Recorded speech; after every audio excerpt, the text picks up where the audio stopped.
Blue chip NFTs are the goal for every NFT buyer, and I'm sure you would like to own several of them for yourself. Because what could be better than minting an NFT for less than 0.1 Ethereum and then selling it later on for over 50 Ethereum? That's a 50,000% return. And what's crazy is that some people have actually seen those returns just from trading and buying NFTs. So if you're ready to spend the rest of your life sipping pina coladas in the Bahamas, then just mint a couple of blue chip NFTs, sell them for massive profits, and then you're good to go. But the thing is, it's really not quite that simple, is it? And that's why today I'll be sharing with you how to evaluate NFT projects so that way you can find potential blue chip NFTs for great prices. My name is Devin Cook. Let's find some blue chips, and welcome back to Dev Money. And if my hair's a little bit floppy today, I'm sorry, but it's just kind of how it's been today. And as a quick disclaimer, this is not financial advice. I'm not giving you investing advice. I'm just a guy on YouTube in my room all alone talking to this camera where you are sitting right in front of me. So don't take what I say as law. I'm just giving my opinion. Make sure you form your own and then proceed from there. Now, there are 6 key indicators that you really want to look at when evaluating an NFT project. And keep in mind as we go through each of these 6 key indicators that just because a particular NFT project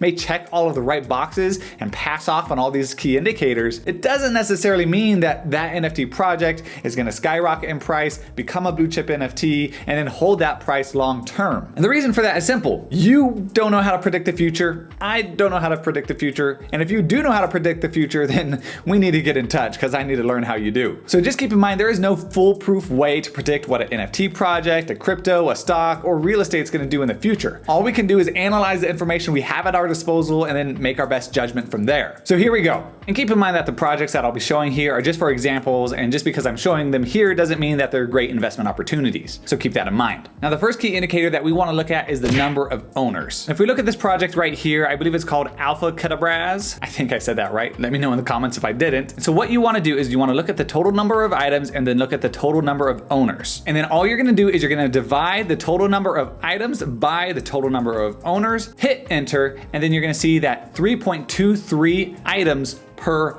owner. Now, what I want to look for is I want to see about 1 to 4 items per owner, with 4 being the max, and the lower the number, the better. And this key indicator will give us a good idea of how many potential whales are in this project. A whale, if you're not familiar, is really just someone who has a large percentage of a project's total assets in their wallets. And that can be dangerous because if a whale has, say, 10% of the total supply of an NFT project, and if they decided to go and sell and liquidate their position, then we could possibly see a tank in the market value of that project. And so you typically want to steer clear of projects that have a bunch of whales, and this is one of the great ways to find out if there's potential whales in this project. Now, another thing that you're going to do in order to check for potential whales within the project is you're going to just click on one of the NFTs within the project. It doesn't matter which one. So I'm clicking on this one right here, number 3940, and you're just going to scroll down to details, and then you're going to come down here to contract address and give it a click. What that's going to do is that's going to take you to Etherscan, where you can see the project. And then you can see here that we're on the project Alpha Cadabras Paca, something like that.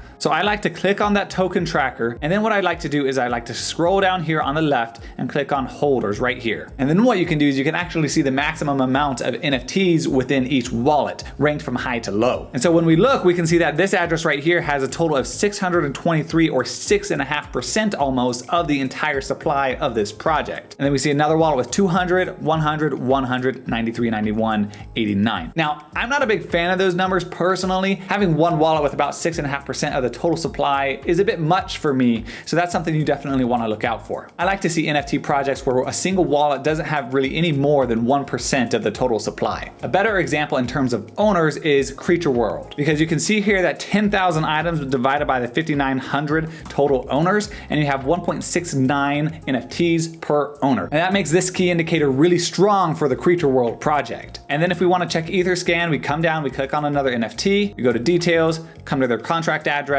click on the token tracker, and then come down here to holders, and we can see that the top 2 wallets have really just over 1%, and this is really more in line with what I would like to see within a project. Now, the second key indicator that we want to look at is the total volume traded. And so coming back to our Alpaca NFT example, that's just what I'm going to call this project because I really don't know how to pronounce it. We can see that the total volume traded is over 1.8 thousand in Ethereum total traded. And that's going to be the volume on OpenSea. It doesn't count the volume that went to the creators of the project when they were first minted. minted. And for this number, I like to see projects that have over 1,000 Ethereum totally traded, especially when it's combined with an attractive floor price. And an attractive floor price is really going to be for you to determine because you have to set your own budget. But a floor price like this of 0.129 Ethereum is probably going to be pretty approachable for most people. Now, another example, if we come over to basement dwellers, we can see that they have a really attractive floor price because it's super low, 0.006 Ethereum, but their volume traded is only 336. Now that's not super great because we want to see this number to be a bit higher. And we can come over here and look at this Ether Troopers collection, and we see that also very good floor price, but the total volume is only 54 Ethereum. Now, the reason that I like to see the total volume a bit higher is because it shows me that more people are interested in this project. And sure, there's potential for the Ether Troopers collection to go from 54 Ethereum total traded to, 54,000 Ethereum total traded. And you could make that bet and you could really win big if you were to do that and if that were to happen. But there's no guarantee. And I feel like if the volume is just a bit higher, really crossing that 1,000 Ethereum mark, then that shows me that more people are interested in total. And I feel like I'm minimizing my risk by going with a project like that. Now, the third key indicator is we want to look at the total number of NFTs within a project that are listed for sale. And to do that, we're just going to come to our project and we're going to scroll down here to the bottom left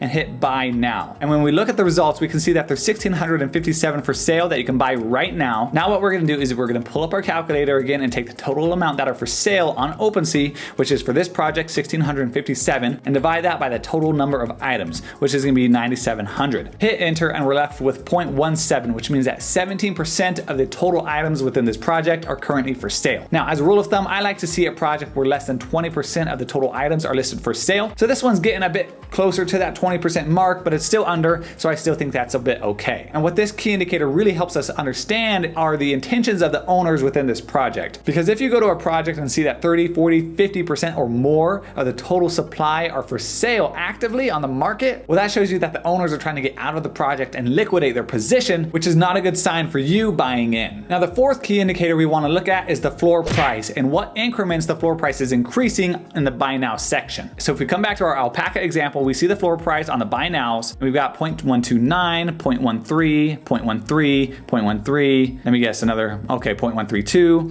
0.133, 0.135. All right, scroll down a bit more, 0.139, 0.145, more 0.145s, 0.15. Okay, so this is a good example of the floor price increments that we want to see. We want to see small increments in the floor price steadily increasing to those higher price points. You don't want to see a project that has a floor price where it's 0.1 and then 0.5 and then 1 Ethereum and then 2 Ethereum, because that shows a really inconsistent floor price. And that means if you were to buy this project, you may have to undercut everybody by a large amount in order to potentially sell your NFT, which could wipe out all of your profits. Now, the fifth key indicator we want to look at is how many NFTs are being sold regularly. And we can do that by coming back up to the top of the page of the project and then coming over here and pressing this button right here that says stats, or activity actually is what it says. And then what we're going to do is we're going to see this graph and we can see the floor price and the average price as time goes on. We can see that the average price peaked at 0.4497 Ethereum and that the total number of sales was 2,700 in that day. And right now we're sitting at about 100 sales per day. And then you can also see which ones we're selling. So you can see 7 minutes ago, 7 minutes ago, 41 minutes ago, a couple hours ago, 2 hours ago, 3 hours ago, lots 3 hours ago, lots 4 hours ago, 5 hours ago, 6 hours ago. Now I would say that this is a good thing to see. We want to see a couple sold per hour. What we don't want to see is where one is sold 1 hour ago and then one is sold 4 hours ago and then one was sold 12 hours ago and one was sold yesterday and then 3 were sold the day before. That would be a sign of people not being interested in this project, and it means that if you were trying to sell this NFT, then it would really just sit for a long while. Now on the flip side, if you were to look at a project like the Bored Ape Yacht Club with a floor price of about 35 Ethereum, you're going to see this graph, and right now we're sitting at about 12 sales a day, 18, 9, 35, 28. We had a spike right here, 32, 16, 10. So not a lot of sales for the Bored Ape Yacht Club, but the reason this isn't such a big deal is because it's going to be a lot lower because the floor price is a lot higher. It takes a lot more money to get into the Bored Ape Yacht Club than some of these other ones that we're looking at. And so you will see here that, only 2 were sold an hour ago, then 1 3 hours ago, 1 4 hours ago, a couple 5 hours ago. So you're going to see much less frequent trading with these really high ticket NFT projects, but that's not necessarily a bad sign for these projects because there's going to be less buyers for them because of the higher price. But if you're looking at an NFT project that has a much lower floor price, especially if it's below 1 Ethereum or below 0.5 Ethereum, you definitely want to see a lot more being traded. Now, the sixth key indicator that we want to look at is the hype behind the project, because hype is really going to be what's helping drive the project to new heights, new floor prices, and potentially becoming a blue chip like the Bored Ape Yacht Club. So you're going to want to definitely join the Discord and see how many members are in it. You can see this one. So you're definitely going to want to look at the Discord. You can see with this alpaca project that we've been looking at, 55,000 total members, 6,100 online. 55,000 is a really strong member count. A lot of projects have much less than that. So you definitely want to join the Discord, start talking with the community, start seeing what everyone is saying, and just get a feel for what everyone's talking about. Then what you want to do is you want to go check out the Twitter, and you can see on their Twitter they have about 12,700 followers. And what you're going to do now is you're going to actually copy their Twitter handle right here, and then you're going to come onto a website called twitteraudit.com. You're going to paste their username and you're going to get a report. And this audit report is basically going to say how many followers they have that are real versus their fake followers, because people can definitely buy Twitter followers in order to boost their numbers. And so this is actually extremely good. We want to see it over 90%. They have 97%, only 190 fake followers. So that's a really good sign for this project, and you're going to want to do this with any project that you're interested in. And once you've gone through all those 6 key indicators, if the project that you're looking at hits all of those boxes, that's when you're going to take a deep dive into that NFT project and then make the decision from there whether or not you're going to actually buy in. Thanks for watching. Make sure to subscribe, and I'll see you in the next one.